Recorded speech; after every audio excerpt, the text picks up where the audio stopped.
சைனாவில் கம்யூனிச கட்சி, ரஷ்யாவிலும் அதே போன்று கம்யூனிசம், நார்த் கொரியாவில் கம்யூனிசம்.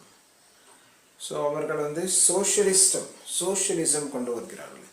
தொழிலாளிகளுக்கு அனைத்து சலுகைகளையும் கொடுக்கிறார்கள், தொழிலாளிகளுக்கு அனைத்து விதமான நன்மைகளும் செய்கிறார்கள். முதலாளித்துவத்தை விட தொழில் செய்பவர்கள் முன்னேற்றம் அடைகிறார்கள்.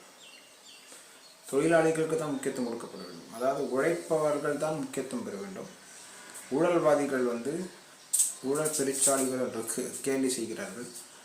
ஊழல்வாதிகள் பிரித்து நன்றாக தொழிலாளிகளை ஏமாற்றி பிழைக்கக்கூடியவர்கள் ஊழல்வாதிகள், பொதுமக்களை ஏமாற்றி பிழைக்கக்கூடியவர்கள் ஊழல்வாதிகள்.